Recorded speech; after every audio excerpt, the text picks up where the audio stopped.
WhatsApp guys, welcome back to our channel house of mission.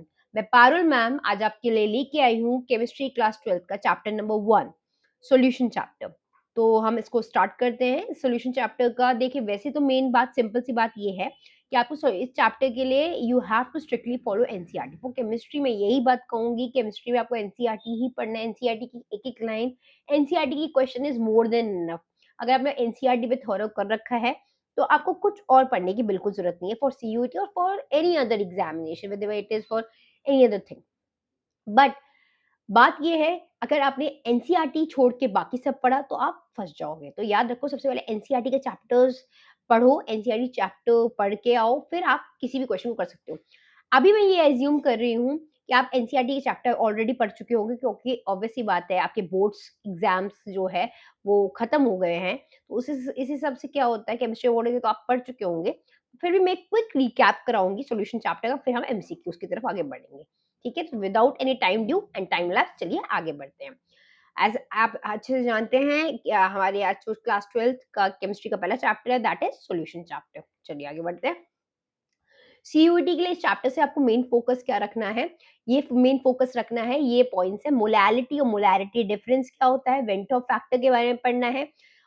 Went Hoff factor numericals important होते हैं, degree of dissociation and all. Delta T, delta T के फॉर्मूले के बारे में पढ़ना है, ऑस्मोटिक प्रेशर के बारे में पढ़ना है। मतलब आप तुम कहोगे मैम सब तो आ ही गया है, और this chapter is very important, पर इसमें तुम देखो बहुत चीजें हटा दी गई है। दैट इज कि इतना फोकस हमें मास परसेंटेज पे नहीं दिख रहा, उसके एक आध क्वेश्चन आते हैं, ज्यादा क्वेश्चन नहीं आते, वो हम बीच में डिस्कस करते रहेंगे। एसोसिएशन और डिसोसिएशन प्रॉब्लम्स क्या होती है, ये मैं आपको समझाऊंगी, क्वेश्चन करते करते मैं आपको सब समझाऊंगी। तो चलिए आगे बढ़ते हैं। मैं अभी भी आपको बोल रही हूँ, पहला काम क्वेश्चन सॉल्व करने से पहले सबसे पहला काम होता है एनसीईआरटी की बुक पढ़ना। आपने एनसीईआरटी की बुक पढ़ ली है, चैप्टर रीड कर लिया है, थोरो रीड कर लिया है, फिर आप एमसीक्यू बनाओगे। बिकॉज अभी तक मुझे पक्का पता है आप लोग पढ़ाई भी कर चुके हैं, न्यूमेरिकल्स भी एक बार बना चुके हैं। सीयूईटी के एमसीक्यू करने से पहले आप एक बार चैप्टर को फिर से रीड करो। सिर्फ रीड करने की बात कर रही हूँ मैं, ठीक है। न्यूमेरिकल्स आप धीरे धीरे बनाते ही रहोगे।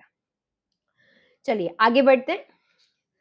अब यहाँ से हम स्टार्ट करते हैं। पहले तो आप अच्छे से जानते हो सॉल्यूशन चैप्टर में सबसे बेसिक बात, पहले मैं अपना पेन सेलेक्ट कर लेती हूँ, ठीक है।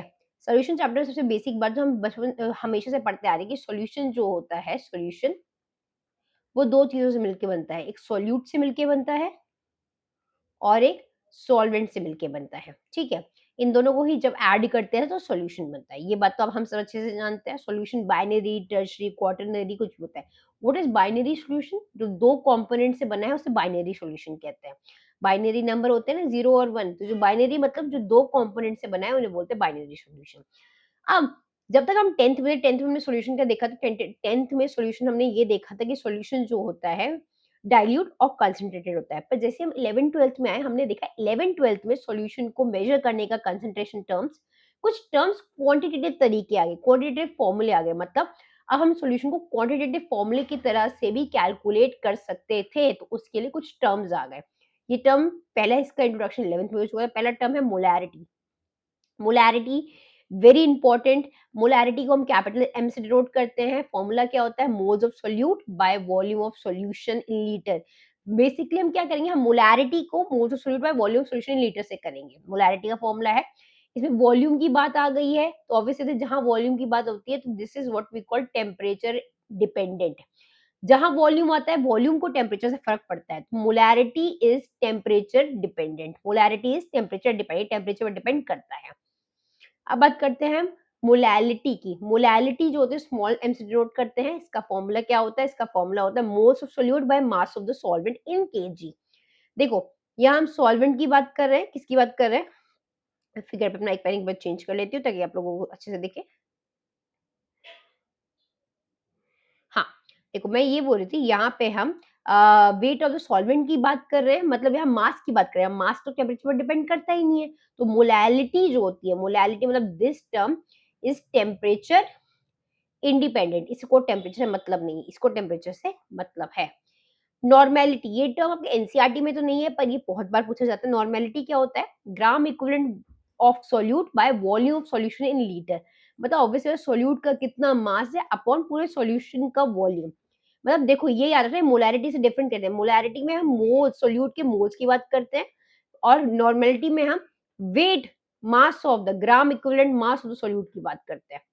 फॉर्मेलिटी भी एक फॉर्मूला है, फॉर्मेलिटी के क्वेश्चंस आते हैं। वैसे तो सीयूईटी मोस्टली एनसीईआरटी ओरिएंटेड होते हैं, ये नहीं है, पर जस्ट फॉर योर नॉलेज आपको ये याद होना चाहिए। नॉट फॉर्मेलिटी का फॉर्मूला क्या था, weight in gram by formula weight into volume of solution in litres. ठीक है, देखो आपको मेन दो फोकस इन दो चीजों पे रखना है, मोलैरिटी और मोलैलिटी पे ही रखना है। मोलैरिटी में वॉल्यूम का टर्म दिखाई दे रहा है, वॉल्यूम का टर्म दिखाई दे रहा है, इसलिए टेम्परेचर डिपेंडेंट है, ये टेम्परेचर पर डिपेंड करता है। और मोलैलिटी में वेट है, तो ये टेम्परेचर इंडिपेंडेंट है। ठीक है, टेम्परेचर पर डिपेंड नहीं करता है। चलिए आगे बढ़ते हैं। अब ये दूसरे जो दो टर्म्स हैं, ये सब कुछ हम क्या कर रहे हैं, ये सब कुछ हम सॉल्यूशन को, कुछ नहीं कर रहे हैं, हम सब कुछ सॉल्यूशन को मेजर करने के लिए एक क्वालिटेटिव तरीका दिखा रहा है। ठीक है, नेक्स्ट जो है हम पढ़ रहे हैं मोल फ्रैक्शन। क्या पढ़ रहे हैं, मोल फ्रैक्शन। तो मोल फ्रैक्शन सिंपल बोलो, सपोज करो एक वो है मटेरियल है, उसमें ए के पार्टिकल्स है, बी के पार्टिकल्स है। मुझे पूरे इसका ए के पार्टिकल्स का मोल फ्रैक्शन निकालना है। तो मोल फ्रैक्शन निकालने का फॉर्मूला क्या होता है, अगर मुझे ए के पार्टिकल का मोल फ्रैक्शन निकालना है, मोल फ्रैक्शन को हम एक्स से नोट करते हैं, किससे नोट करते हैं, एक्स से। तो नम ए के मोल्स अपॉन टोटल मोल्स, ये कब है, जब मैं ए का मोल फ्रैक्शन निकाल रही हूँ। अगर मैं बी का मोल फ्रैक्शन निकाल रही हूँ, तो बी के मोल्स अपॉन टोटल मोल्स। अब हम जानते हैं कि अगर मैं, हमें पता है ना कि हम अगर फ्रैक्शन को ऐड करते हैं, अगर हम ए के मोल फ्रैक्शन और बी के मोल फ्रैक्शन को ऐड करेंगे तो आंसर आएगा यूनिटी। ये बात याद रखना, बहुत जगह यूज आती है कि अगर हम ए के मोल फ्रैक्शन और बी के मोल फ्रैक्शन को वो करेंगे तो आंसर क्या आएगा, यूनिटी आएगा। ये बात याद रखना। तो देखो मोल फ्रैक्शन का फॉर्मूला दिख रहा है, ये काय एक्स से नोट करते हैं, तो जिसका मोल फ्रैक्शन निकालना है उसके पार्टिकल्स ऊपर अपॉन टोटल पार्टिकल्स। ठीक है, पार्ट्स पर मिलियन, ये बात हमेशा याद रखना, पार्ट्स पर मिलियन का क्वेश्चन आता है। पार्ट्स पर मिलियन पहली बात किस पे अप्लाई होता है, ये पहली बात बहुत ही ज्यादा डाइल्यूट, जहां पे पॉल्यूटेंट्स, पॉल्यूटेंट्स किसमें होते हैं, एयर पॉल्यूटेंट्स होते हैं, जहां पे बहुत माइन्यूट पार्टिकल्स होते हैं, बहुत ही मिलियंस में पार्टिकल्स होते हैं, उस पे ये formula parts per million.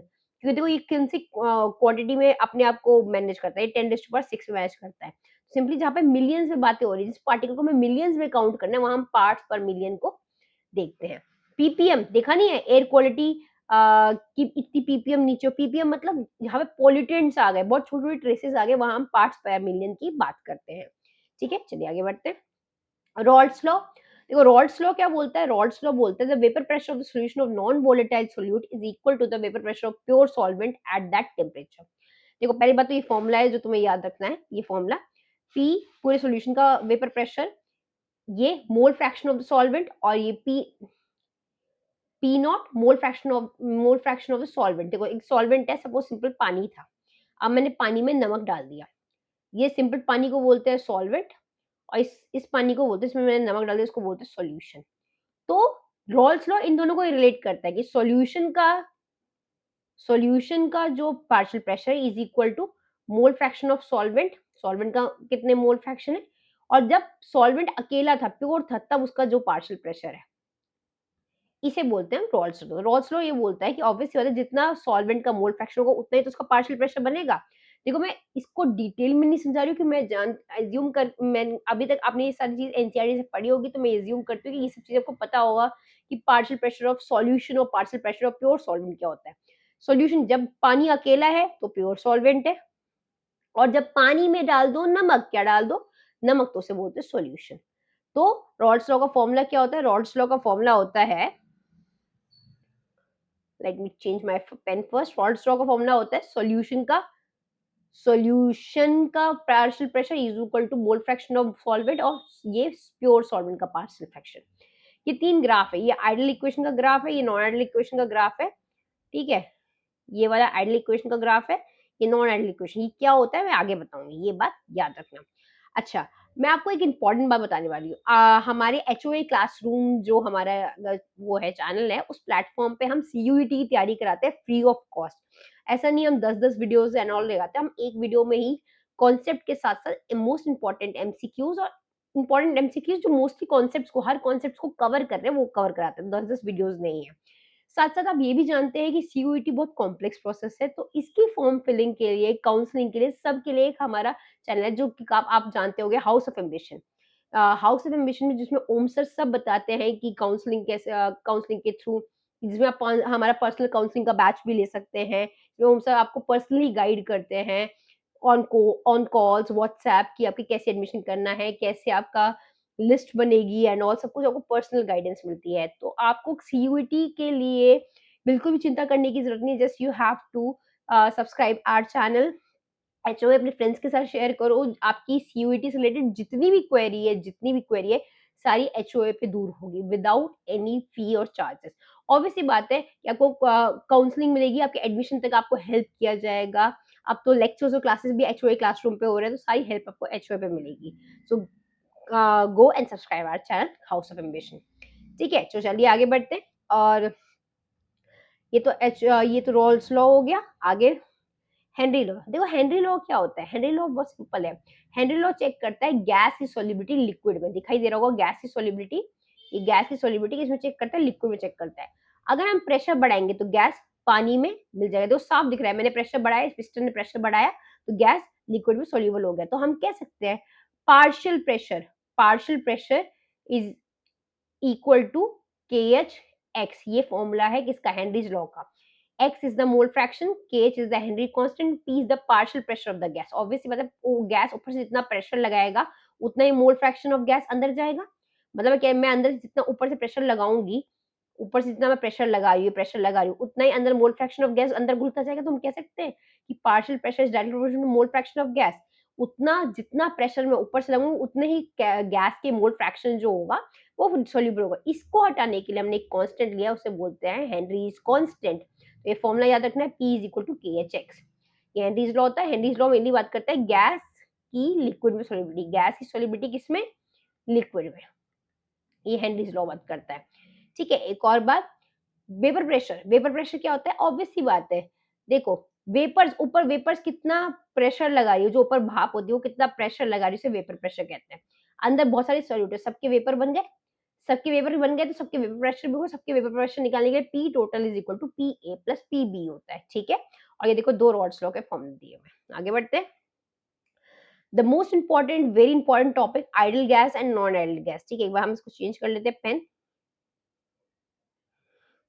Idol gas और नॉन आइडल गैस। देखो आइडल गैस क्या होता है? अब आइडल गैस वो होते हैं रॉल्स लॉ जो फॉलो करते हैं। सिंपल डेफिनेशन, बिल्कुल टेंशन के बाहर कहीं भी दिख जाएगी। आइडल सॉल्यूशन क्या होते हैं? जो आइडली रॉल्स लॉ को फॉलो करते हैं।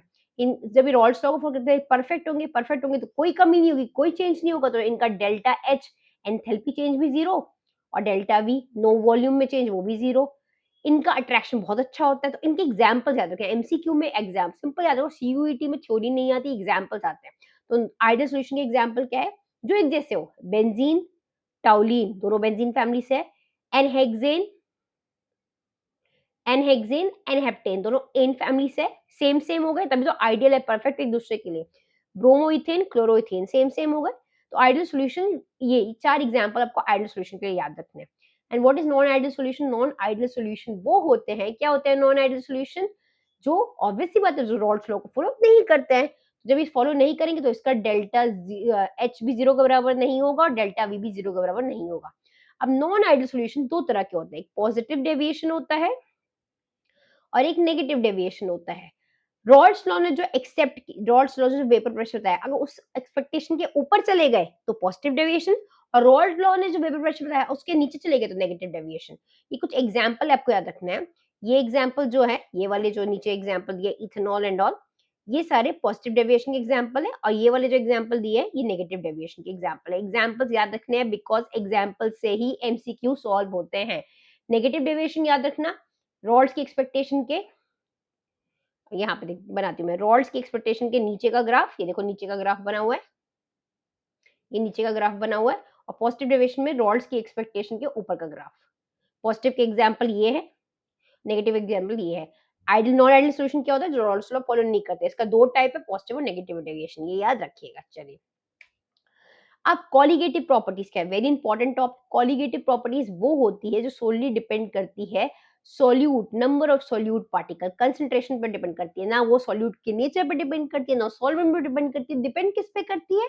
डिपेंड करती है सोल्यूट के पार्टिकल्स पे। मतलब मैं कह सकती हूँ, अगर आपसे कोई पूछ ले कि कॉलीगेटिव प्रॉपर्टी क्या है, तो आप सिंपल एक लाइन में आंसर दो, भाई कॉलीगेटिव प्रॉपर्टीज वो प्रॉपर्टीज होती है जो नंबर ऑफ सोल्यूट पार्टिकल्स पे डिपेंड करती है।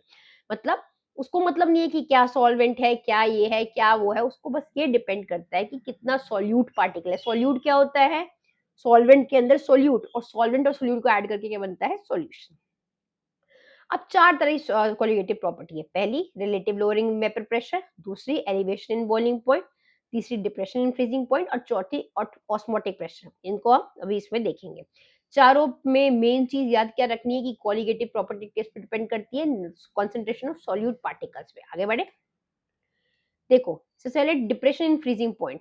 ये तो सिंपल है, ये नॉर्मल पानी था, पानी में मैंने नमक डाल दिया, जैसे मैंने पानी में नमक डाला, देखो टेम्परेचर और कम हो गया, मतलब फ्रीजिंग पॉइंट और कम हो गया, तो इसी तो बोलते हैं depression in freezing point, depress हो गया, कम हो गया। तो इसका ये फॉर्मूला है delta T F equal to K F M. K F को बोलते हैं हम, ये कांस्टेंट होता है, फ्रीजिंग कांस्टेंट, ठीक है। इसको क्रायोस्कोपिक कांस्टेंट बोलते हैं। क्या बोलते हैं इसको? क्रायोस्कोपिक कांस्टेंट, ठीक है।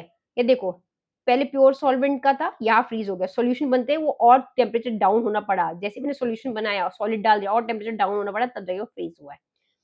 बॉइलिंग पॉइंट एलिवेशन, नॉर्मल पानी था 100 डिग्री पे बॉईल हो रहा था, पर जैसे मैंने पानी में नमक डाल दिया वो टेम्परेचर तो बढ़ गया भाई। क्यों बढ़ गया? सिंपल, नमक डालते ही क्या हुआ?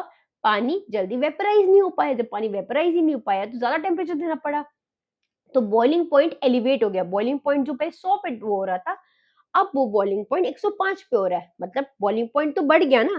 तो बॉइलिंग पॉइंट बढ़ गया तो इसे बोलते हैं एलिवेशन इन बॉइलिंग पॉइंट, और इसका फॉर्मूला क्या होता है? delta TB is equal to KVM, and here M is the molarity, molality. M क्या है यहाँ पे? मोलैलिटी है, आपको ये याद रखना है, ठीक है। आगे बढ़ते हैं। ये जो लास्ट कॉलिगेटिव प्रॉपर्टी है जो याद रखना, osmotic pressure. Osmotic pressure simply क्या होता है? द ऑस्मोटिक प्रेशर होता है कि जब सॉल्वेंट, ऑस्मोसिस क्या होता है आपने 9th से पढ़ा होगा, कि जब हम सॉल्वेंट फ्लो कर रहा होता है हाई कंसंट्रेशन से लो की तरफ, जब सॉल्वेंट फ्लो कर रहा होता है हाई से लो की तरफ, हाई से किसकी तरफ? लो की तरफ, उसे बोलते हैं उसे बोलते हैं ऑस्मोसिस। और मुझे उसी सॉल्वेंट का फ्लो रोकना है, ये देखो ये लिखा है, वो ये सॉल्वेंट फ्लो कर रहा है, सॉल्वेंट फ्लो कर रहा है, मुझे सॉल्वेंट का जो अप्लाई एक्स्ट्रा मैं प्रेशर लगाती हूँ उस प्रेशर को बोलते हैं ऑस्मोटिक प्रेशर। मतलब सॉल्वेंट के फ्लो को रोकना है, उसके लिए जो एक्स्ट्रा प्रेशर लगा रही हूँ उसमें बोलते हैं ऑस्मोटिक प्रेशर। इसका फॉर्मूला होता है pi is equal to C R T. Pi is equal to C R T.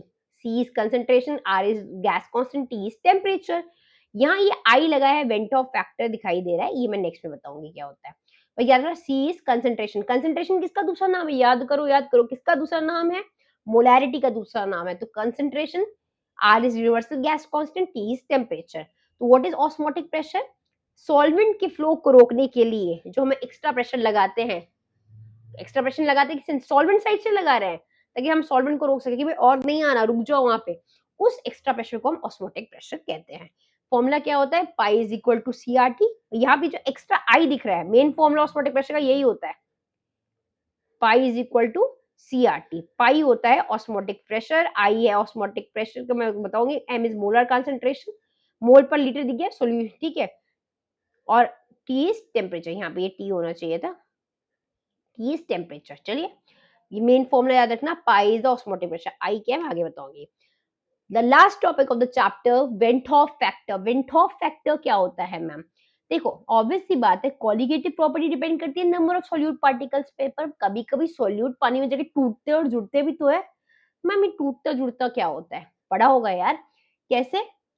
Obvious सी बात है, जैसे हम पानी में सॉल्यूट डालते हैं, या तो सॉल्यूट कब टूटेंगे, डिसोसिएशन होगा, या तो सॉल्यूट जुड़ेंगे, एसोसिएशन होगा। तो इस पे भी डिपेंड करती है कॉलिगेटिव प्रॉपर्टी। ये कॉलिगेटिव प्रॉपर्टी में प्रॉब्लम ला सकते हैं ना, तो इसी प्रॉब्लम को टैकल करने के लिए, इसी को सब कुछ करने के लिए, मेरा पेन गायब हो गया है, मैं पेन को ढूंढती हूँ।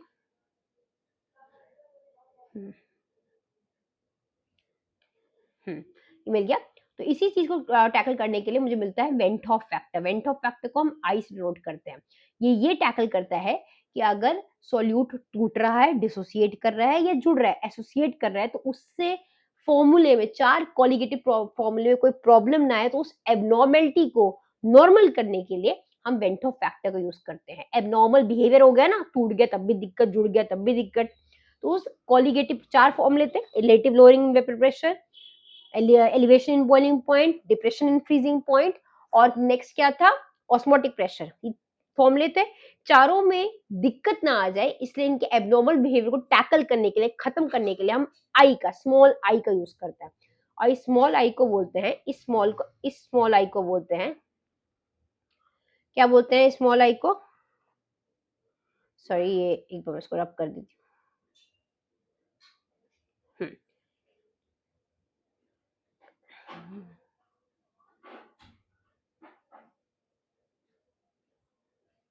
इस स्मॉल आई को बोलते हैं वेंट ऑफ फैक्टर। क्या बोलते हैं, वेंट ऑफ फैक्टर।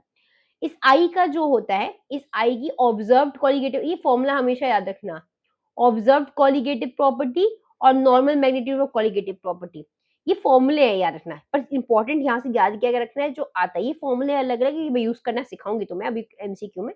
याद इंपॉर्टेंट क्या रखना है, जो एमसीक्यू हमेशा पूछता है, भाई मैम ये एसोसिएशन और डिसोसिएशन क्या है, अभी बता देती हूँ क्या है। क्या एसोसिएट, सिंपल लैंग्वेज में चीजों का जुड़ना एसोसिएशन, चीजों का टूटना डिसोसिएशन। अब इसका वेंट ऑफ फैक्टर पे क्या असर पड़ता है, 3 कंडीशन याद रख लो, ये याद रखोगे तो एमसीक्यू बहुत इजी हो जाएंगे।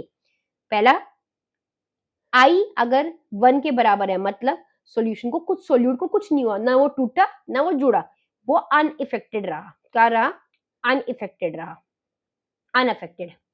अगर आई जो है 1 से बड़ा है, मतलब 1 से बड़ा है मतलब कुछ टूट गया है, टूट गया है तो मतलब हो गया डिसोसिएशन। 1 से ज्यादा है मतलब कोई चीज एक नहीं रही, एक से ज्यादा हो गई, एक से ज्यादा मतलब टूट गई है, तो यहाँ पे हुई डिसोसिएशन। यहाँ पे क्या हो रहा है, dissociation.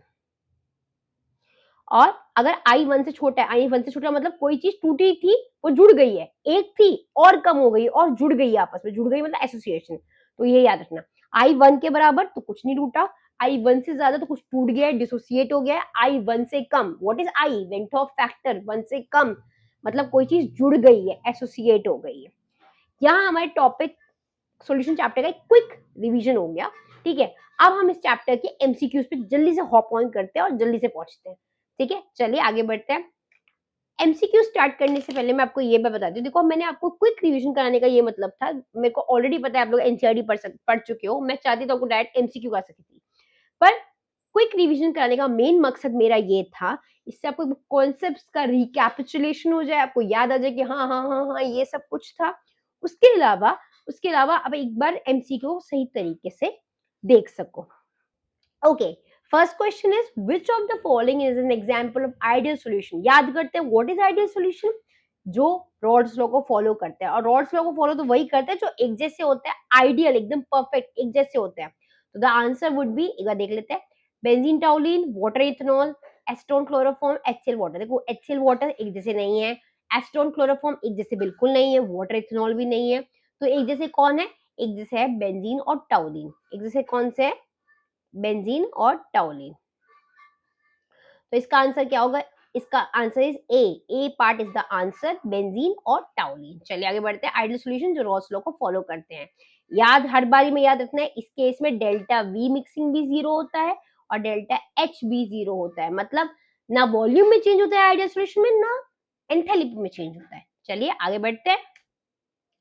Rods law is applicable to, Raoult's law किसको एप्लीकेबल होता है, नॉन वोलेटाइल सोल्यूट को, आइडियल सॉल्यूशन को, इलेक्ट्रोलाइट को, गैसेस को। अभी जस्ट पढ़ा है कि रॉड्स लॉ सिर्फ उनको एप्लीकेबल होते हैं जो आइडियल सॉल्यूशन होता है। किसको एप्लीकेबल होता है, आइडियल सॉल्यूशन। तो answer would be B part would be the answer. अभी पढ़ा हमने आइडियल सॉल्यूशन रॉड्स लॉ का फॉलो करते, तो ऑब्वियसली मतलब रॉड्स लॉ भी तो आइडियल सॉल्यूशन को ही एप्लीकेबल होंगे। चलिए आगे बढ़ते हैं। यूनिट ऑफ मोलैलिटी, अब पहले याद करते कि मैं मोलैलिटी क्या था, मोलैलिटी क्या था, मोलैलिटी एक बार रिकैप कर लेते हैं, स्मॉल एम से डिनोट करते हैं मोलैलिटी का फॉर्मूला क्या होता है, moles up of solute, moles of solute upon mass of mass of mass of solvent. देखो ऊपर मोल्स आ गया, तो मोल्स मतलब MOL और मास को हम लेते हैं केजी में, मोल पर केजी इज द आंसर, मोल पर केजी इज द आंसर। तो इसको मोलैलिटी को हम किस नोट करते हैं, मोलैलिटी को हम स्मॉल m से नोट करते हैं, molality. This is molality temperature, फिर से याद करा देती हूँ, मोलैलिटी की एक और बात है, ये टेम्परेचर पे डिपेंड नहीं करते, ये टेम्परेचर इंडिपेंडेंट होते हैं। क्यों ये इंडिपेंडेंट होते हैं टेम्परेचर के? बिकॉज इनके पास वॉल्यूम नहीं है, जहां वॉल्यूम नहीं वहां टेम्परेचर की बात नहीं। ओके, तो इनकी यूनिट है मोल पर केजी। चलिए आगे बढ़ते हैं। कॉलिगेटिव प्रॉपर्टीज डिपेंड अपॉन, याद करो अभी भी पढ़ा है, कॉलिगेटिव प्रॉपर्टीज को ना किसी की नेचर से मतलब है, उसको सिर्फ एक चीज से मतलब है। किससे मतलब है? नंबर ऑफ सोल्यूट पार्टिकल्स से। किससे मतलब है? Number of solute particles. तो answer would be C part, number of solute particles से मतलब है। कॉलिगेटिव प्रॉपर्टीज चार तरह की होती है, पढ़ा था, relative layering, lowering in vapour pressure. जो वेपर प्रेशर टर्म से घबराना नहीं है, वेपर जो भाप बनती है ऊपर से जो प्रेशर लगा दी, that is the vapour pressure. So colligative property चार टाइप की होती है, relative lowering in vapour pressure, osmotic pressure, elevation in boiling point, depression in freezing point. ये डिपेंड, कॉलिगेटिव प्रॉपर्टी किस पे डिपेंड करती है? ये तो फ्री फीड कर लो अपने दिमाग पे, किस पे डिपेंड करती है? नंबर ऑफ सोल्यूट पार्टिकल्स पे। ठीक है बच्चों, मैं फिर से कह रही हूँ, एचओए क्लासेस पे जो, एचओए क्लासरूम पे जो लेक्चर स्टार्ट हुए, हर सब्जेक्ट के लेक्चर्स आपको हमारे एचओए क्लासरूम पे मिलेंगे, वो भी फ्री ऑफ कॉस्ट। आपको कोई डाउट है तो आप कमेंट सेक्शन में लिख सकते हैं। ठीक है, हम आप एनसीईआरटी को, अपने कंटेंट को पहले रीड करिए, फिर एमसीक्यू आपको अच्छी समझ में आएंगे। ऑब्वियसली बात है, अब तक आपके बोर्ड एग्जाम स्टार्ट हो चुके हैं तो आपने अब तक कंटेंट रीड कर लिया होगा, बट जब जिसको लेक्चर को आप देखिए, केमिस्ट्री लेक्चर है, बहुत इजी तरीका है। सिंपल बात देखो, सपोज आज मैं सॉल्यूशन पढ़ने वाली हूँ, मैं स्टूडेंट हूँ, मैं अपने को स्टूडेंट रिज्यूम कर रही हूँ। ठीक है, मैं अगर ये आज सॉल्यूशन का लेक्चर पढ़ने वाली, इससे मैं पहले एक घंटे पहले मैं सॉल्यूशन को रीड कर लूंगी एनसीईआरटी से। रीड करने में हार्डली कितना टाइम लगेगा? आप ऑलरेडी पहले एक दो बार रीड कर चुके हो, रीड करने में लगेगा आपको हार्डली 1 घंटा। रीड कर लिया, 5 मिनट रेस्ट लिया, गैप किया, वॉक वॉक की, फिर मैं एमसीक्यू देखूंगी। इससे आपको एमसीक्यू और अच्छे समझ में आएंगे, सब समझ में आएगा। ठीक है, इससे आपको कोई बर्डन नहीं लगेगा। आराम से 2 घंटे में सॉल्यूशन खत्म। देखो हर चीज की कितनी वीडियोस देख लो, अगर आपने बुक नहीं टच की है, मैं ये कभी नहीं बोलूंगी कि सिर्फ आओ कंटेंट इस पे देखो, पहले बुक पढ़ो फिर कंटेंट देखो, आपको सब कुछ माइंड में एकदम फ्रीज हो जाएगा। ठीक है, ऐसे पढ़ाई करोगे तो कभी कुछ बर्डन नहीं है। तो चलिए आगे बढ़ते हैं। और मैंने अभी आपको बताया कि आपको सीयूटी से रिलेटेड फॉर्म भरने की क्वेरी, कोई भी क्वेरी है, इसके लिए आप हमारे हाउस ऑफ एम्बिशन चैनल पे होम सर की सारी गाइडेंस मिलेगी, और आपको अगर पर्सनल काउंसलिंग चाहिए, सारे एडमिशन तक आपकी हेल्प की जाएगी, तो आप हमारे पर्सनल काउंसलिंग का बैच भी ज्वाइन कर सकते हैं। चलिए अब फिफ्थ क्वेश्चन क्या है? Elevation and boiling point is preparation to proportional to, sorry, elevation मतलब बॉइलिंग पॉइंट किससे एलिवेट होता है? तो ऑब्वियस सी बात है, ये डिपेंड करता है इस पे, मोलैरिटी पे डिपेंड करता है। किस पे डिपेंड करता है? मोलैरिटी पे। ऑब्वियस सी बात है, कितना जितना हम नमक डालेंगे पानी में, उतना ही ज्यादा हमें बॉईल करना पड़ेगा, तो मोलैरिटी पे डिपेंड करता है। Elevation boiling point depends upon molarity. किस पे डिपेंड करता है? मोलैरिटी। तो मोलैरिटी क्या होता है? मोलैरिटी हम कैपिटल एन से डिनोट करते हैं। इसको डिपेंड किस, मोल्स ऑफ सोल्यूट, मैं एक बार पेन को यहां से लेती हूँ, moles of solute upon volume of solution. ठीक है, मोलैरिटी। तो याद रखना, एलिवेशन बॉइलिंग पॉइंट किस पे डिपेंड करता है? मोलैरिटी पे डिपेंड करता है। C option is the correct answer. Depression in freezing point is given by, depression in freezing point का फॉर्मूला देखा था, याद करो क्या फॉर्मूला है? सबसे ऊपर ए ऑप्शन दिखाई दे रहा है, delta TF is equal to K F M. M यहाँ पे जो ये वाला एम है, ये है मोलैलिटी। क्या है यहाँ पे? मोलैलिटी। ये छोटा एम है, मोलैलिटी है, और डेल्टा टीबी में वो मोलैरिटी था। Van't Hoff factor for NCL is what is approximately. अब देखो यहाँ से एक दमदार क्वेश्चन आया। अभी मैंने बताया वेंटॉफ फैक्टर के बारे में हमने पढ़ा, उसे आई बोलते हैं। क्या बोलते हैं? आई बोलते हैं। वेंटॉफ फैक्टर डिपेंड करता है कि कितनी चीज आयनाइज हुई है, डिसोसिएशन और एसोसिएटेड। अब देखते हैं, देखो NaCl एक फॉर्मूला है। ठीक है, NaCl एक फॉर्मूला है। NaCl को जब हम पानी में डालेंगे, सॉल्यूट है ना, नमक है, पानी में डालेंगे तो किसमें टूट जाएगा?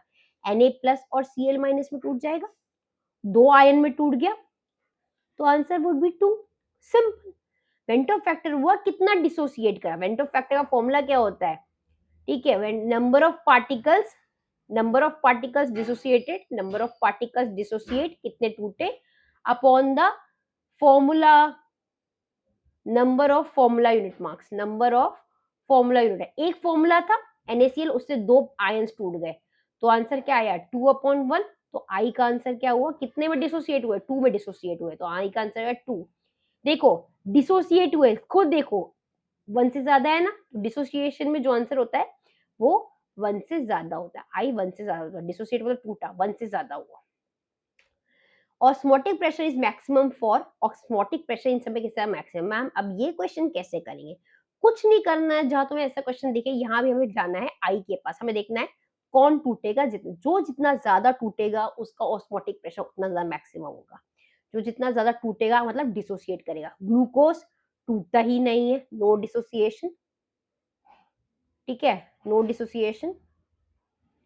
और कौन नहीं टूटता, यूरिया नहीं टूटता, नो डिसोसिएशन, ठीक है। तो इनका तो आई हो गया, इनका आई क्या हो गया, 0 हो गया दोनों का, जब ये टूटते ही नहीं। पर NaCl टूटता है, पर सिर्फ 2 आयन में टूटता है, कैसे, Na+ और Cl-। पर K2SO4 जब टूटेगा ना, जब हम K2SO4 को स्प्लिट करेंगे, डिसोसिएट पानी में डालेंगे, तो ये 2K+ में टूट जाएगा और SO4 2- में टूट जाएगा। देखो SO4 का एक मॉलिक्यूल और 2 इसका, मतलब इसके 3 मॉलिक्यूल स्प्लिट, इन ये 3 में डिसोसिएट हो गया। तो सबसे ज्यादा आई की वैल्यू क्या हुई, 3। जिसकी आई की वैल्यू सबसे ज्यादा, उसका ऑस्मोटिक प्रेशर सबसे ज्यादा। ये याद रख लो, ऑस्मोटिक प्रेशर जो है, ये नोट कर लो, ऑस्मोटिक प्रेशर जो है वो डायरेक्टली प्रोपोर्शनल है आई की वैल्यू से। What is I, van't Hoff factor, van't Hoff factor. Obvious सी बात है, वेंट हॉफ फैक्टर कहता है कि जितना ज्यादा डिसोसिएट करोगे उतना ही ज्यादा ऑस्मोटिक प्रेशर लगाना पड़ेगा। ऑब्वियस सी बात है, ज्यादा टूटेगा तो ज्यादा डाइल्यूट हो जाए, ज्यादा कंसंट्रेटेड हो जाएगा सॉल्यूशन, तो ज्यादा डिसोसिएट करें तो ज्यादा हमें वो लगाना पड़ेगा, क्या लगाना पड़ेगा, ऑस्मोटिक प्रेशर लगाना पड़ेगा, ताकि हम सॉल्वेंट के फ्लो को रोक सके, ठीक है। तो answer would be C part. Henry's law constant increases with, अभी बताया था हेनरीज लॉ कांस्टेंट का फॉर्मूला क्या होता है, एक ही तो फॉर्मूला है, partial pressure is equal to K H X. X क्या है, मोल फ्रैक्शन ऑफ गैसेस। अगर मैं टेम्परेचर बढ़ाऊंगी, ठीक है, अगर मैं टेम्परेचर बढ़ाती हूँ तो हेनरी लॉ कांस्टेंट जो है वो इंक्रीज कर जाएगा। मतलब ऑब्वियस सी बात है कि हेनरी लॉ कांस्टेंट जो होता है, ये के एच जो होता है, ये टेम्परेचर के साथ इंक्रीज करता है, याद रखना, टेम्परेचर के साथ इंक्रीज करता है, ये याद रखना। हेनरीज लॉ कांस्टेंट, ये KH जो है टेम्परेचर के साथ इंक्रीज करता है। विच टर्म इज यूनिटलेस, ये क्वेश्चन अच्छा है कि इन सब में से किस टर्म की यूनिट नहीं है। मोलैरिटी की यूनिट है, क्या यूनिट है मोलैरिटी की, मोल पर लीटर। मोलैरिटी की यूनिट हमने करी थी मोल पर केजी। और मोल फ्रैक्शन की कोई यूनिट नहीं है, फ्रैक्शन की कोई यूनिट नहीं होती है। नॉर्मेलिटी की भी यूनिट है, नॉर्मेलिटी की क्या यूनिट है, केजी पर वॉल्यूम, ठीक है, ग्राम सॉरी ग्राम ग्राम ग्राम पर लीटर, ग्राम पर लीटर इसकी वो यूनिट है, ठीक है, केजी नहीं, ग्राम पर लीटर। मोल फ्रैक्शन, फ्रैक्शन की कोई यूनिट नहीं होती, नो यूनिट, तो किसकी यूनिट नहीं है, मोल फ्रैक्शन की। सॉरी, देखो यूनिट लेस मतलब किसकी यूनिट नहीं है, फ्रैक्शन की कोई यूनिट नहीं होती, तो मोल फ्रैक्शन की कोई यूनिट नहीं है, ठीक है। आगे बढ़ते हैं। If 2 moles of solute are dissolved in 4 kg of solvent, the molality would be, बहुत इजी क्वेश्चन है, बहुत इजी पूछा है, मोलैलिटी क्या होगा।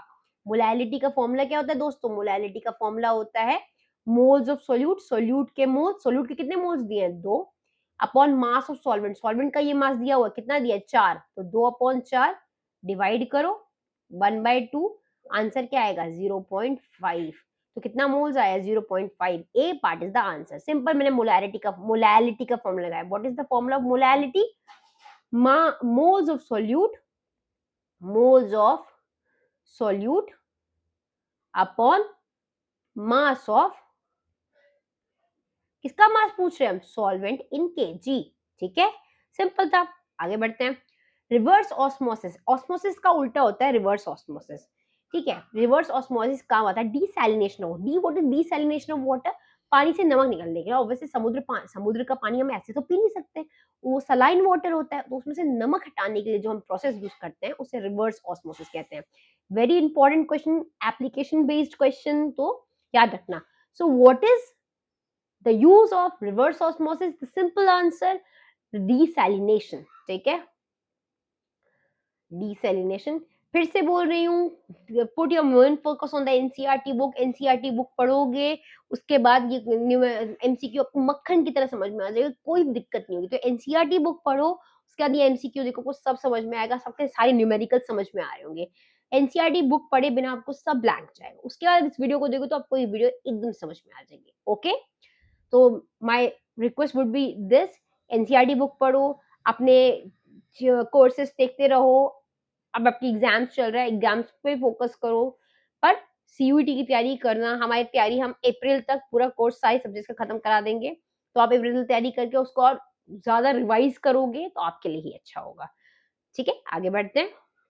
13 question, mole fraction of solute is this.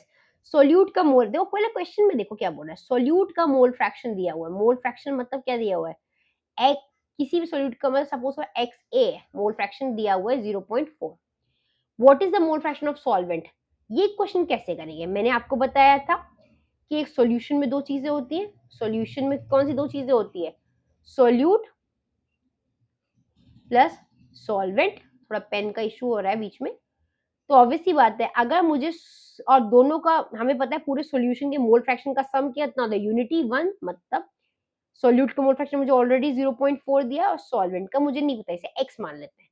Solve करो, 0.4 को वहां फिक्स शिफ्ट कर दो, 1 minus 0.4 is equal to x, तो आंसर क्या आएगा, आंसर वुड बी 0.6, तो आंसर वुड बी 0.6, तो आंसर इसका होगा 0.6। बहुत इजी था, मैंने अभी बताया था कि एक सॉल्यूशन में सारे कंपोनेंट्स का मोल फ्रैक्शन का सम होता है यूनिटी।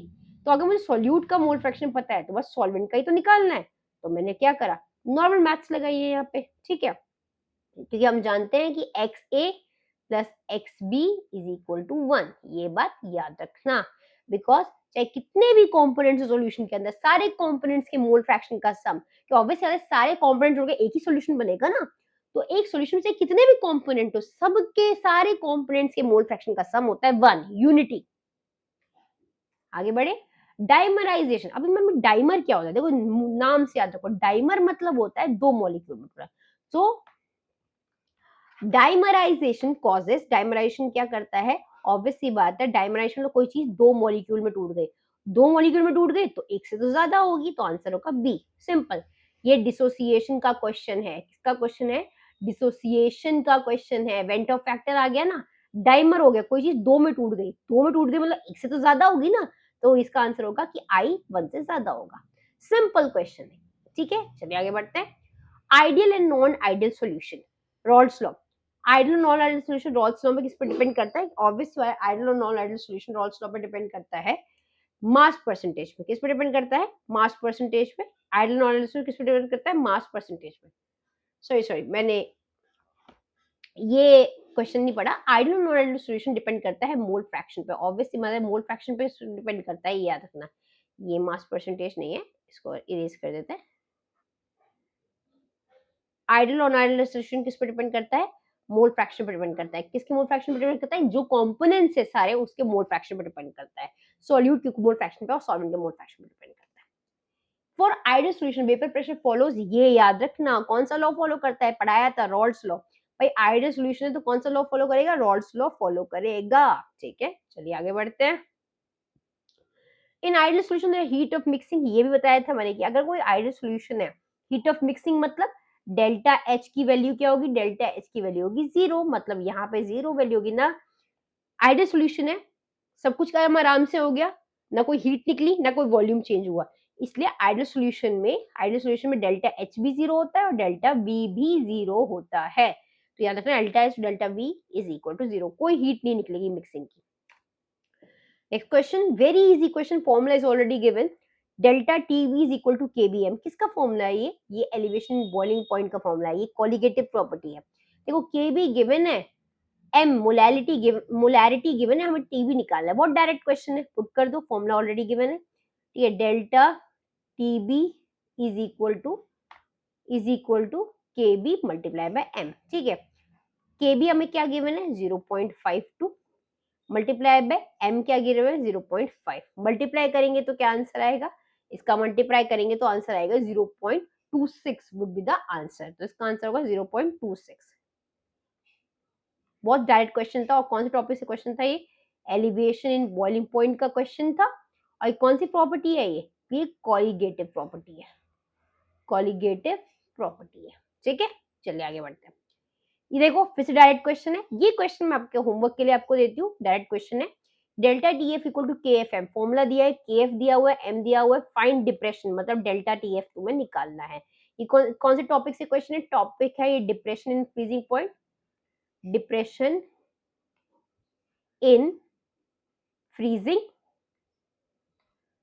पॉइंट इसका क्वेश्चन है, और ये भी कॉलिगेटिव प्रॉपर्टी, ये आपको खुद सॉल्व करना है। इसका आंसर आप मुझे कमेंट बॉक्स में बताएंगे। चलिए आगे बढ़ते हैं। Osmotic pressure pi is equal to M R T, very easy question. देखो सब कुछ गिवन है, देखो आपको ऑस्मोटिक प्रेशर निकालना है। What is osmotic pressure? आपको पाई निकालना है, pi equal to M R T. Confusion दोनों मैम सी आर टी होता है, एम मोलैरिटी, सी भी मोलैरिटी, एम दिया है, आर दिया है, टी दिया है, मल्टीप्लाई करो आंसर आ जाएगा। इसका भी आंसर आप मुझे खुद निकाल के दिखाएंगे, सिंपली मल्टीप्लीकेशन और कुछ भी नहीं है। देखिए तीन अभी तक हमने कॉलिगेटिव प्रॉपर्टी पढ़ ली, elevation in boiling point, depression in freezing point और पाई इक्वल टू एमआरटी या पाई इक्वल टू सीआरटी। इस सारी कॉलिगेटिव प्रॉपर्टी है, डायरेक्ट क्वेश्चंस है, मल्टीप्लाई करो आंसर आ जाएगा। m is the molarity given है, r is the universal gas constant given है, t भी गिवन है। इसका आंसर क्वेश्चन नंबर 19 और 20 का आंसर बेसिक न्यूमेरिकल है, आप मुझे बताएंगे। Find pi, you have to find the pi. What is pi? Osmotic pressure is the pi. ठीक है, देखो जितना एग्जाम से डरोगे उतना प्रॉब्लम होगा, तो ऑब्वियसली डरने की जरूरत नहीं है। Just stick to your NCERT, हमेशा देखो NCERT is your best book. ठीक है, चलिए आगे बढ़ते हैं। वेंटो फैक्टर फॉर CCl2, देखो ये क्वेश्चन भी ऐसा है, फेंटो फैक्टर पूछ रहा है, मतलब क्या पूछ रहा है हमसे? आई पूछ रहा है हमसे। अब आई की निकालने का तरीका क्या है? ये कंप्लीट डिसोसिएशन, खुद बोल दे ये डिसोसिएट करेंगे, करके देखें, इसको तोड़ के देखते हैं। CaCl2 है, तोड़ेंगे देखो आयनिक कंपाउंड है, जहां Cl दिख जाए समझ जाओ आयनिक कंपाउंड होगा। जब भी हम CaCl2 को तोड़ेंगे तो Cl प्लस 2 है ना, तो Cl की वैलेंसी क्या होती है? +2 होती है, और Cl माइनस की वैलेंसी बैलेंस करेंगे। अब इस क्वेश्चन को बैलेंस करते हैं ना, बैलेंस करेंगे तो यार 2 लगाना पड़ेगा, ऑब्वियस सी बात है। जब हम इस मैंने तोड़ दिया, अब मैं बैलेंस करूंगी इस इक्वेशन को, एक Ca है और 2 Cl है, हो गया। अब गिनेंगे कितने में डिसोसिएट हुआ है, तो 2 Cl और इसके आगे कुछ नहीं है तो 1 C है, टोटल 3 आयंस में डिसोसिएट हुआ है, तो answer would B 3, answer would B 3। ठीक है, ये गलती से यहाँ 1 लिख गया, आंसर वुड बी 3। देखो सिंपली याद रखना है तुम्हें कि सिंपली याद रखना है तुम्हें, अरे यार ये 2 मिनट पेन गलत सेलेक्ट हो गया, एक बार हाईलाइटर हो गया। तो आंसर याद रख, सिंपली याद रखना है कि डिसोसिएट करने के बाद बैलेंस करो। देखो मैंने डिसोसिएट करा, ये Ca2 प्लस और Cl माइनस अब मैंने बैलेंस कर दिया। कैसे बैलेंस किया? हमने 10th में से बैलेंसिंग ऑफ इक्वेशन, एक Ca तो एक Ca, 2 Cl थे तो 2 Cl बैलेंस कर दिया, 2 + 1 3 में डिसोसिएट होता है, आंसर वुड बी 3। तो ये इस answer is B is equal to 3 answer होगा। सिंपली डिसोसिएट कर लो, जितने आयंस में डिसोसिएट हुआ वही वेंट ऑफ फैक्टर है, वही I की वैल्यू है। चलिए 10 gram solute dissolve in 90 gram solvent, very easy question. Mass percentage पूछना है, क्या पूछ रहा है? Mass percentage. मास परसेंटेज का फॉर्मूला क्या होता है? मास परसेंटेज तो मास ऑफ सोल्यूट, सोल्यूट का मास ऊपर आएगा, मैं डायरेक्ट फॉर्मूला लिख रही हूँ, अपॉन मास ऑफ सॉल्यूशन, पूरे सॉल्यूशन का मास। ठीक है, अब देखो बहुत सिंपल है, सोल्यूट का मास, सोल्यूट का मास तुम्हें क्वेश्चन में ऑलरेडी गिवन है, कितना गिवन है सोल्यूट का मास? 10 ग्राम।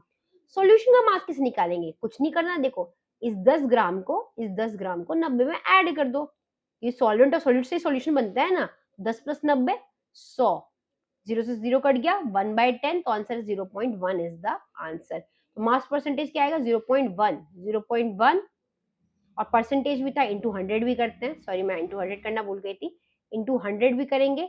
जब हम इसे सॉल्व करेंगे तो that would answer would B 10%। तो आंसर क्या होगा? 10%। बहुत इजी है, सोल्यूट का मास डालो, नीचे सोल्यूशन का मास डालो। सोल्यूशन का मास कैसे निकालेंगे? सोल्यूट और सॉल्वेंट के मास को ऐड कर दो। मैंने किसको ऐड कर दिया था? मैंने इसको प्लस इसको कर दिया था, इससे मेरा सोल्यूशन का मास निकल गया था, तो सोल्यूशन का मास निकाल दिया, सॉल्व कर दिया, खत्म बात। Next question, if 1 mole solute is in 9 mole solvent, mole fraction, बहुत इजी है, 1 mole solute in 9 mole solution, mole fraction solute निकालना है। देखो हम अच्छे से जानते हैं मोल फ्रैक्शन, 1 मोल सोल्यूट इन 9 मोल सॉल्वेंट, 9 मोल सॉल्वेंट में 1 मोल सोल्यूट है, तो मोल फ्रैक्शन क्या होगा? तो मोल फ्रैक्शन निकालने का तरीका क्या होता है? एक हम अच्छे से जानते हैं मोल फ्रैक्शन निकालने का तरीका होता है जैसे मोल fraction of solute would be 1 mole solute है, 9 मोल सॉल्वेंट है। मोल फ्रैक्शन का फॉर्मूला होता है, सपोज हम इसके निकाल रहे हैं, उसका क्या नाम है, सोल्यूट का निकाल रहे हैं मोल्स, सोल्यूट के मोल्स अपॉन टोटल मोल्स कितने हैं 10। ये तो बहुत इजी क्वेश्चन है, तो 0.1 is the answer, simple. Solute का मोल फ्रैक्शन निकालना है। मोल सोल्यूट का फॉर्मूला क्या होता है, मोल्स ऑफ सोल्यूट, सोल्यूट के मोल्स दिए हैं 1, और टोटल मोल कैसे निकालेंगे, इसमें ऐड कर देंगे इसका, तो 1 + 9 10, तो 1/10 आंसर। तो सोल्यूट के मोल्स कितना है 0.1। मोल फ्रैक्शन निकालने का फॉर्मूला याद है, जिसका मोल फ्रैक्शन निकालना है उसके moles upon total moles. Total moles कैसे निकाले, सॉल्वेंट के मोल्स में सोल्यूट के मोल्स ऐड कर दिए, सिंपल। सो मोल फ्रैक्शन का फॉर्मूला क्या होता है, अगर मैं xb इज इक्वल टू कर रही हूँ, तो nb जिसके मैंने मोल्स निकाल रहे हैं बाय टोटल मोल्स, मैंने वही करा है, simple. This is the mole fraction. Mole fraction की फिर से बता रही हूँ, कोई यूनिट्स नहीं होती, इट इज यूनिट ये यूनिट लेस होता है। आगे बढ़े, which characteristics is true for an ideal solution. Ideal solution के लिए बहुत क्वेश्चन आ गए, अभी याद हो गया होगा तुम्हें। आइडियल सॉल्यूशन के लिए कौन सी कैरेक्टरिस्टिक्स सही है, कौन सी कैरेक्टरिस्टिक आइडियल सॉल्यूशन के लिए सही है, वॉल्यूम चेंज ऑन मिक्सिंग 0, ये मुझे तो पहले दूसरा ही पढ़ लेते हैं। Heat evolve on mixing greater than 0, no.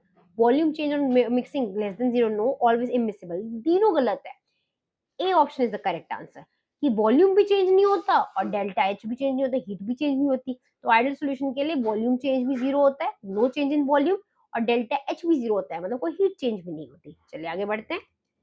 Henry law, देखो बहुत इजी क्वेश्चन फिर से आ गया है। हेनरी लॉ का फॉर्मूला आपको गिवन है, के एच भी गिवन है, एक्स भी गिवन है, भाई तुम्हें क्या निकालना है, पार्शियल प्रेशर निकालना है।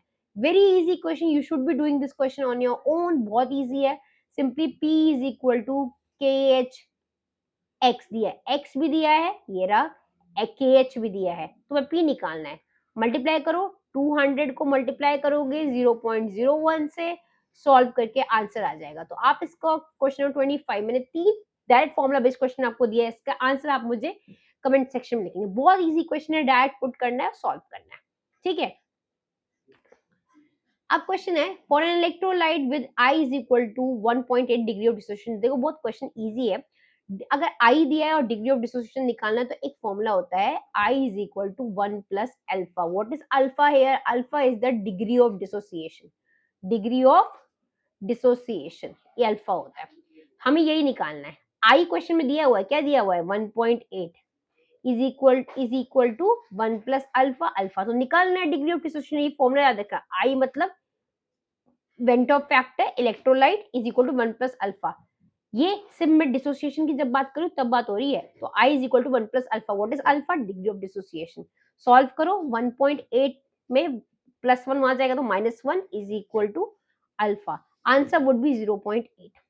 आंसर क्या आएगा 0.8, तो आंसर इसका a part is the answer. ये याद रखना फॉर्मूला, क्या फॉर्मूला बताया मैंने तुम्हें, degree of dissociation is equal to 1 plus alpha formula बताया है मैंने, तो ये बात याद रखना। ये डिसोसिएशन में अल्फा होता है, and what is alpha here, alpha is the degree of dissociation. क्या होता है, डिग्री ऑफ डिसोसिएशन। तो ये फॉर्मूला याद रखना, I is equal to 1 plus alpha. This is the formula, very important formula.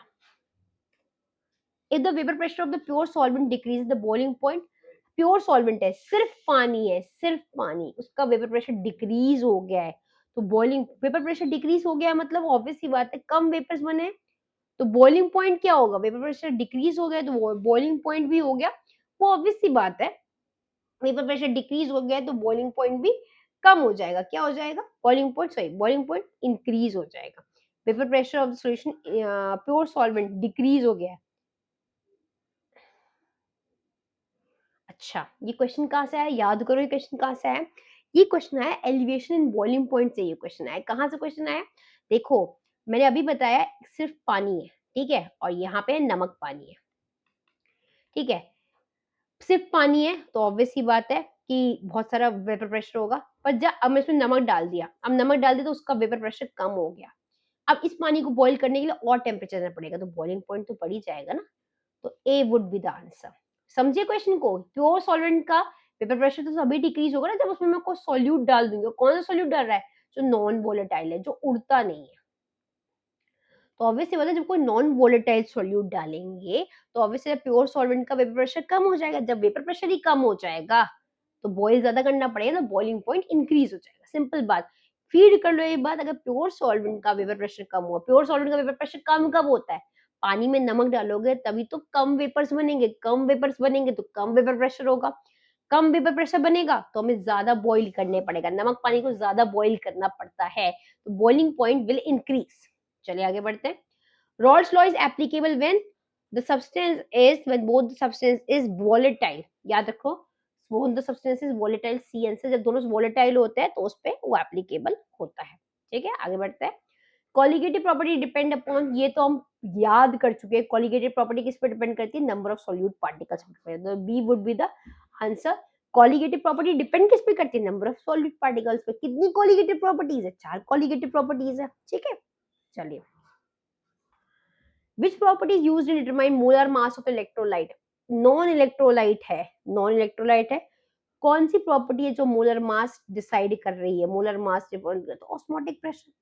Osmotic pressure का फॉर्मूला क्या होता है? Pi is equal to C R T. Pi is equal to C R T है।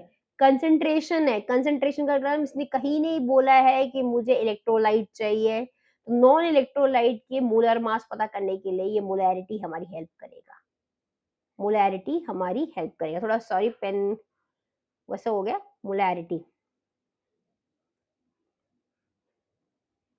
Molarity help करेगा। इसलिए osmotic pressure, ये question बहुत important है, वेरी इंपॉर्टेंट क्वेश्चन। ठीक है, कि वेरी इंपॉर्टेंट क्वेश्चन याद क्या रखना है तुम्हें कि अगर कोई नॉन इलेक्ट्रोलाइट, इलेक्ट्रोलाइट मतलब जो पानी में नहीं टूट रहा है, तो उसका अगर मुझे मोलर मास पता करना है, मोलर मास तो कौन सी प्रॉपर्टी होगी? Osmotic pressure. Pi equal to CRT. CRT में मोलैरिटी ही बताएगा हमें। क्या बताएगा मोलैरिटी? मोलर मास बताएगा। मोलर मास किसका बताएगा? नॉन इलेक्ट्रोलाइट का। ये बात याद रखना, बहुत इंपॉर्टेंट प्रॉपर्टी है कि कौन सा ऐसा फॉर्मूला है जो मोलर मास बताता है, मतलब मॉलिक्यूलर मास बताता है नॉन इलेक्ट्रोलाइट का। नॉन इलेक्ट्रोलाइट क्या हुआ? नॉन इलेक्ट्रोलाइट मतलब जो पानी में टूट नहीं सकते, तो इनका मोलर मास बताने के लिए ऑस्मोटिक प्रेशर आता है। चलिए आगे बढ़ते हैं। तो सिंपली मोलैरिटी आता है इन सब में, ऑस्मोटिक प्रेशर में ही मोलैरिटी आता है, इसलिए याद रखना है। 0.5 glucose versus 0.5 MHCl, higher boiling point. दिमाग लगाओ, बॉइलिंग पॉइंट ज्यादा उसका ही होगा जो पानी में आयनाइज होगा, पानी में टूटेगा, पानी में डिसोसिएट करेगा। चीनी पानी में, ग्लूकोज पानी में टूटता ही नहीं है, ग्लूकोज को डिसोसिएट ही नहीं करता। पानी में डिसोसिएट करता है कौन? डिसोसिएट पानी में करता है NaCl। किस में डिसोसिएट करता है? Na प्लस में करता है और Cl माइनस में करता है। डिसोसिएट करा तो ये तो भाई बॉइलिंग पॉइंट बढ़ा देगा, तो B would be the answer. 31 का आंसर क्या होगा? बी। क्यों मैम? क्यों भी होगा? डिसोसिएट करा तो वेंट ऑफ फैक्टर बढ़ गया, आई की वैल्यू हो गई 2। डिसोसिएट करा तो आयंस बढ़ गए, ऑब्वियस बात है सॉल्यूट के आयंस बढ़ गए, तो अब ज्यादा कम वेपर बनेंगे। कम वेपर बनेंगे तो क्या होगा? चीनी पानी और नमक पानी में जल्दी बॉईल कौन होता है? जल्दी बॉईल होता है चीनी पानी, बिकॉज चीनी पानी चीनी टूटती नहीं है, डिसोसिएट ही नहीं होती। जब डिसोसिएट ही नहीं होती है उसको बॉईल करना आसान। दिमाग में फीड कर लो ये बात। जो चीज ज्यादा डिसोसिएट करती है उसका ऑस्मोटिक प्रेशर भी ज्यादा होता है, और जो चीज ज्यादा डिसोसिएट करती है उसका बॉइलिंग पॉइंट भी ज्यादा होता है। ठीक है, ग्लूकोज टूटता नहीं, इसका इसका बॉइलिंग पॉइंट कम है। NaCl टूटता है इसलिए इसका बॉइलिंग पॉइंट ज्यादा है। पाई इंक्रीजेस विद, पाई क्या होता है? याद करें क्या एक बार, पाई क्या होता है? पाई, पाई होता है pi is equal to CRT। अभी पढ़ा था ये फॉर्मूला। पाई क्या होता है? ऑस्मोटिक, ऑस्मोटिक प्रेशर होता है। पाई क्या होता है? Osmotic pressure. ठीक है, अभी कैसे बढ़ता है? ऑब्वियसली टेम्परेचर बढ़ाएंगे, टेम्परेचर बढ़ाएंगे तो डिसोसिएशन होगी, ज्यादा चीजें टूटेंगी तो ऑस्मोटिक प्रेशर बढ़ेगा। टेम्परेचर बढ़ाएंगे तो चीजें ज्यादा बढ़ेंगी, कंसेंट्रेशन बढ़ेगा, कंसेंट्रेशन बढ़ेगा तो ऑब्वियसली पाई बढ़ेगा। सिंपल बात। चलिए आगे बढ़ते हैं। Vapour pressure lowering is directly proportional to, अगर वेपर प्रेशर लोअर हो रहा है, कोई वेपर प्रेशर है, वेपर कम बने, क्यों बने कम? किसकी वजह से कम बने? मोल फ्रैक्शन ऑफ सोल्यूट की वजह से। सोल्यूट का मोल फ्रैक्शन पे ही ऑब्वियस बात है। इसका आंसर दो, मोल फ्रैक्शन सॉल्वेंट भी हो सकता है, पर यार अगर सोल्यूट का मोल फ्रैक्शन जितना ज्यादा, सॉल्वेंट का मोल फ्रैक्शन उतना ही कम, तो इसमें दोनों में से कोई भी आप आंसर लगा सकते हो। नमक जितना ज्यादा पानी उतना कम होता जाएगा, पानी कम होगा तो वेपर प्रेशर कम बनेगा, सिंपल बात। ठीक है। Boiling point elevation is greatest when boiling point elevation ज्यादा कम होता है जब सॉल्यूट जो है नॉन वोलेटाइल है। ये क्या बोल दिया मैम आपने? अब ये सिंपल फिर से एग्जांपल, पानी है और ये है नमक पानी। पानी बॉईल होता है 100 डिग्री सेल्सियस पे और नमक पानी बॉईल होता है 105 डिग्री सेल्सियस पे। तो क्या हुआ, पहले पानी था तो ज्यादा 100 पे हो गया। जैसे मैंने उसमें ऐसे सॉल्यूट डाल दिया जो नॉन वोलेटाइल है, नॉन वोलेटाइल मतलब नमक तो उड़ता नहीं है ना, नमक स्केप नहीं करता, नमक स्केप नहीं करता। सॉल्ट जो है, सॉल्ट वो नॉन वोलेटाइल है, स्केप नहीं करता, नॉन वोलेटाइल है। नॉन वोलेटाइल होने की वजह से क्या हुआ, इसे बॉईल करने में ज्यादा टाइम लगेगा। तो बॉइलिंग पॉइंट एलिवेशन होता है किस केस में, सॉल्यूशन के केस में। ये है सॉल्यूशन और ये है प्योर सॉल्वेंट, प्योर सॉल्वेंट। ठीक है, ये चलिए आगे बढ़ते हैं। Delta TB is equal to KBM. KB क्या है, ये कौन सा फॉर्मूला है, फॉर्मूला याद करें क्या? फॉर्मूला है हमारा ये एलिवेशन बॉइलिंग पॉइंट, और केबी है एब्लियोस्कोपिक कांस्टेंट। केबी को क्या बोलते हैं, एब्लियोस्कोपिक कांस्टेंट। डेल्टा टीएफ को cryoscopic constant. Relative lowering of vapor pressure equals mole fraction of solute if mole fraction is 0.0225. What would be the answer? तो ये सिंपल क्वेश्चन याद रखो, ठीक है। देखो, relative lowering of vapor pressure equals to mole fraction of solute, which if mole fraction of solute is 0.02 lowering, इतना कम हो रहा है, मतलब ये तुम्हें मोल फ्रैक्शन कितना कम हो रहा है वो दिया हुआ है। आपको relative lowering in vapour pressure निकालना है। देखो ये क्वेश्चन डायरेक्ट फॉर्मूला बेस्ड है, ये क्वेश्चन भी आप खुद करेंगे। क्वेश्चन नंबर मैंने आपको 4 एमसीक्यू दिए जो आपको खुद करने हैं, तो ये क्वेश्चन भी राइट फॉर्मूला बेस है। इस क्वेश्चन को आप पढ़िए, आप एक बार एनसीईआरटी पढ़ेंगे तो ये 4 क्वेश्चन आपसे डेफिनेटली सोएंगे, तो 4 क्वेश्चन भी आप खुद करेंगे। चलिए आगे बढ़ते हैं। बॉइलिंग पॉइंट ऑफ सॉल्यूशन में मेनली मेरे को ये क्वेश्चन होमवर्क देने का आपका ये मतलब है कि when you read the solution, when you read the chapter, you will able to solve this question very easily, आपको कोई प्रॉब्लम ही नहीं पड़ेगी। Boiling point of solution always increases, कब इंक्रीज करता है, सॉल्यूशन बन गया ना, नमक डाल दिया पानी में, सॉल्यूशन बन गया तो इंक्रीज करता है, बॉइलिंग पॉइंट बढ़ जाता है। तो A would be the answer. If a solute lowers the freezing point it is said to be exhibit. एक सॉल्यूट डाल दिया, एक सॉल्यूट डाल दिया, ठीक है, सॉरी एक कॉल आ गया था। एक सॉल्यूट डाल दिया तो इससे क्या हो गया, ऑब्वियस सी बात है, इससे क्या हो गया, इससे क्या प्रॉब्लम, इससे हो गई फ्रीजिंग पॉइंट कम, तो इसे बोलते हैं डिप्रेशन इन फ्रीजिंग पॉइंट। इसका आंसर होगा ए, सॉल्यूट। पहले पानी था, पानी में नमक डाल दिया, अब मुझे और फ्रीज करना पड़ेगा तो फ्रीजिंग पॉइंट कम हो गई। ऑस्मोसिस ऑकर्स, ऑस्मोसिस, ऑस्मोसिस क्या होता है, जब सॉल्वेंट फ्लो करता है कहाँ से, डाइल्यूट से कंसंट्रेटेड, ये याद रखना। ऑस्मोसिस क्या होता है, जब सॉल्वेंट फ्लो करता है, सॉल्वेंट कहाँ से फ्लो करता है, हाई कंसंट्रेशन से लो की तरफ, तो डाइल्यूट में उसका हाई कंसंट्रेशन होता है और कंसंट्रेटेड में लो।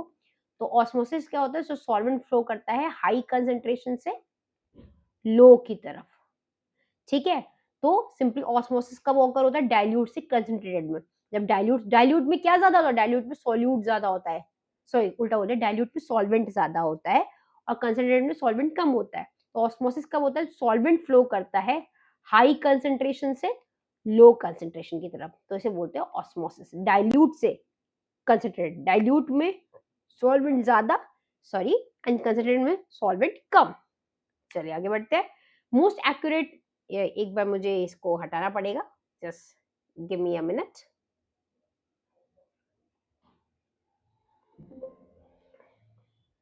ये बीच बीच में थोड़ा सा प्रॉब्लम क्रिएट करती है, पर कोई नहीं, मैं अभी इसको टैकल कर देती हूँ। Give me a minute.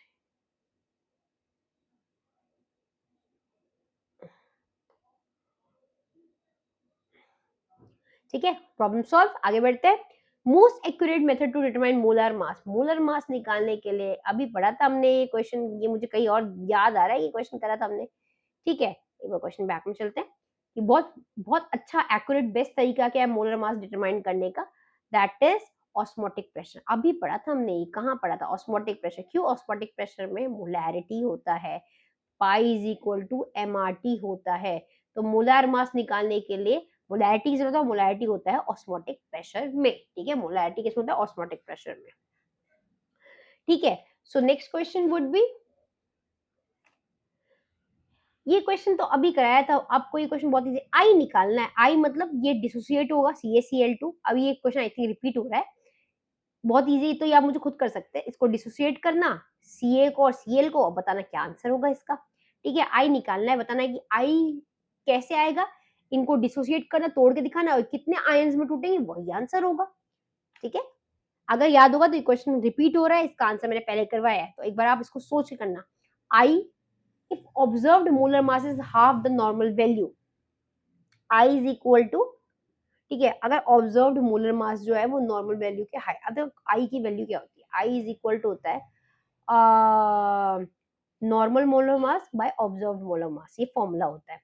ठीक है, अब बोल रहा है if observed molar mass is half the normal molar मास, मतलब अगर मैं आई को, जो ऑब्जर्व्ड मोलर मास है,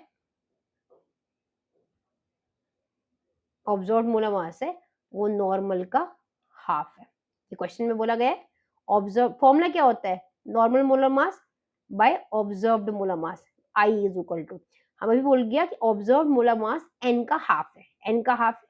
अब इसे इस फॉर्मूला में पुट कर दो, सिंपल, तो हम आई इज इक्वल टू कर सकते हैं N equal to N by two, कर सकते हैं। मैंने क्या करा है, क्वेश्चन में ये बोला है कि ऑब्जर्व्ड मोलर मास नॉर्मल का हाफ है, तो मैंने नॉर्मल का हाफ कर दिया और इसे क्वेश्चन इस फॉर्मूले में पुट कर दिया, इस फॉर्मूले में पुट कर दिया।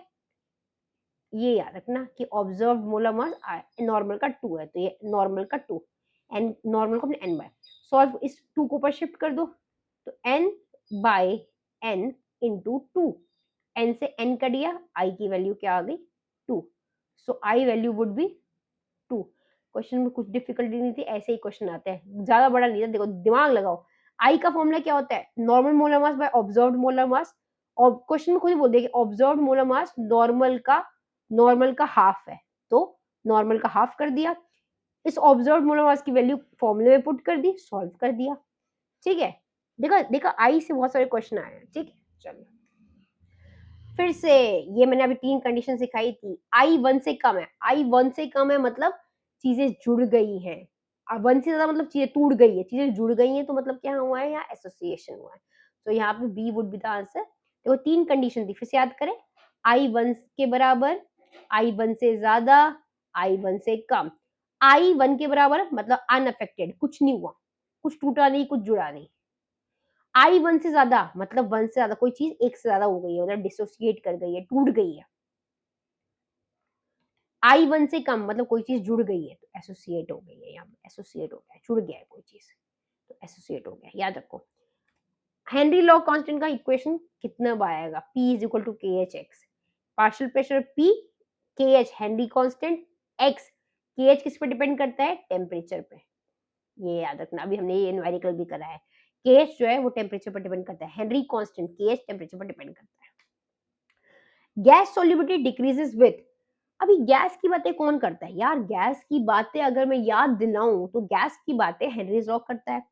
अगर कोई गैस मिल रही है पानी के अंदर, वो कब नहीं मिलेगी, कोल्ड ड्रिंक पीते हैं ना, कोल्ड ड्रिंक जैसे हम खोलते हैं, जैसे ठंडी कोल्ड ड्रिंक हम खोलते हैं, इन्वायरमेंट में उसे खोलते हैं, उसे गर्म टेम्परेचर हो जाता है, जैसे उसे टेम्परेचर मिल जाता है वो उड़ जाती है, सोल्यूबल नहीं होती, मतलब अगर हम टेम्परेचर इंक्रीज करेंगे तो गैस की सोल्यूबिलिटी डिक्रीज हो जाएगी। ऑब्वियस सी बात है, अगर मैं कोई चीज गर्म करती हूँ तो उसमें से गैस बाहर निकलती है, गैस अंदर को ही जाती है, बाहर निकलती है, तो ऑब्वियस सी बात है अगर मैं टेम्परेचर इंक्रीज करूंगी किसी भी सेटअप का, जब हम कोल्ड ड्रिंक खोलते हैं, ठंडी कोल्ड ड्रिंक में गैस अंदर होती है, जैसे मैं कोल्ड ड्रिंक खोलती हूँ, इन्वायरमेंट गर्म होता है, गैस फटाक से बाहर आ जाती है, तो गैस की सोलिबिलिटी डिक्रीज करती है कि अगर हम टेम्परेचर इंक्रीज करते हैं। बहुत ईजी है, कौन से फॉर्मूले से रिलेट करता है, एक ही फॉर्मूला जो से रिलेट करता है, P is equal to K H x, के एच क्या है, Henry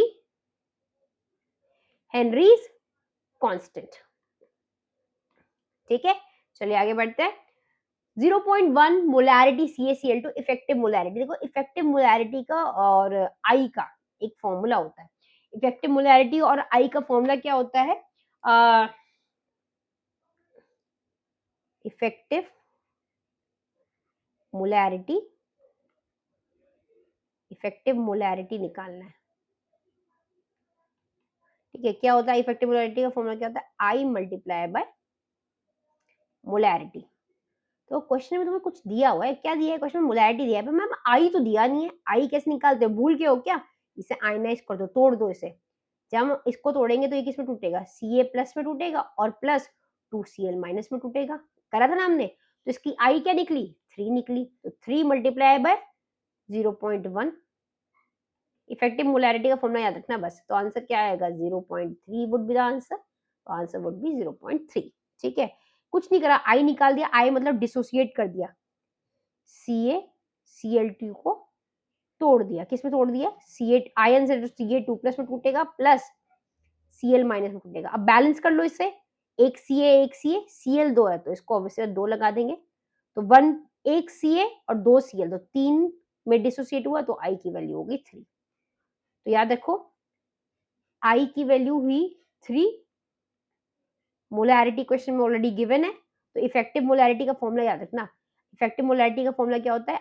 I is equal to I, effective molarity is equal to I into M. I into M, M क्या है यहाँ पे? एम है हमारा मोलैरिटी, जो कि क्वेश्चन में ऑलरेडी गिवन है। ठीक है, चलिए आगे बढ़ते हैं। 5 बहुत इजी सोल्यूशन है। 5% W/W सोल्यूशन मीन्स क्या होता है? W/W जहां दिख जाए, जहां तुम्हें W/W दिख जाए, समझ जाओ हम बात कर रहे हैं वेट या मास। इसकी बात कर रहे हैं वेट या मास, ये सिंपली वेट कहते हैं। तो वेट ग्राम में बात होती है, तो W/W मतलब दोनों चीज मास की बात हो रही है। तो ये कह रहा है 5% W/W सोल्यूशन मतलब 5 ग्राम सोल्यूट पर टोटल परसेंटेज कितने का होता है? 100%। तो 5 ग्राम सोल्यूट इन 100 ग्राम सोल्यूशन। W/W का मतलब होता है हम मास बाय मास की बात कर रहे हैं, मास बाय मास की बात कर रहे हैं। जहां भी मास बाय मास दिख गया तो समझ जाओ हम ग्राम बाय ग्राम की बात कर रहे हैं।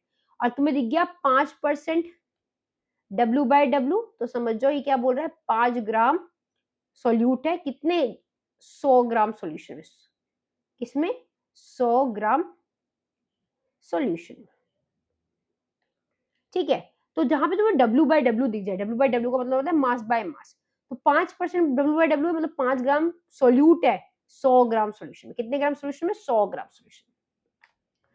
Ppm is generally use form, पढ़ा था हमने, मैंने तुम्हें बताया भी था। PPM parts per million, parts per million बातें होगी, बहुत मिलियन की होती है। मिलियन मतलब बहुत छोटे छोटे पार्टिकल्स होंगे। तो ये बात करता है वेरी डाइल्यूट सॉल्यूशन की, बहुत डाइल्यूट सॉल्यूशन की बात करता है, बहुत डाइल्यूट सॉल्यूशन की बात करता है, वेरी डाइल्यूट सॉल्यूशन की। ठीक है, एंटर। अगर मोलैरिटी 1 m दी है, क्वेश्चन पढ़ो, मोलैरिटी 1 m दी है, वॉल्यूम डबल हो गया है, no solute added, new molarity becomes. देखो एक क्वेश्चन फॉर्मूला होता है, मोलैरिटी अगर 1 m है और वॉल्यूम डबल हो गया है, न्यू सोलिडिटी क्या? एक फॉर्मूला होता है, इसे बोलते हैं डाइल्यूशन कॉन्सेप्ट। याद कर लो, आप लोगों ने केमिस्ट्री का प्रैक्टिकल दिया होगा तो उसमें फॉर्मूला आया होगा टाइट्रेशन में, M1V1 is equal to M2V2। ये डाइल्यूशन कॉन्सेप्ट बोलते हैं इसको, dilution concept. N1V1 is equal to M2V2, क्योंकि हमें पता है कि मोलैरिटी चेंज होती है तो उस केस में मोल्स चेंज नहीं होते हैं। ठीक है, क्या बोल रहा है? पहली मोलैरिटी थी 1 और and if molarity 1 and the volume doubles, volume double हो गया मतलब सपोज को ये हो गया, दूसरी मोलैरिटी हमें पता नहीं है, ये हो गया 2V, दूसरा डबल हो गया ना, तो ऑब्वियस सी बात है, कट करो इसको, V से V कट हो जाएगा, तो 1/2 is equal to M, 1/2 0.5 is equal to M। Answer आ गया। ये फॉर्मूला डाइल्यूशन फॉर्मूला बहुत इंपॉर्टेंट है, जब भी तुम्हें कहीं दिख जाए, सॉरी सॉरी मैं एक बार इसको एक बार इरेज करके फॉर्मूला लिखती हूँ, ये इरेज नहीं हो रहा है, 2 मिनट।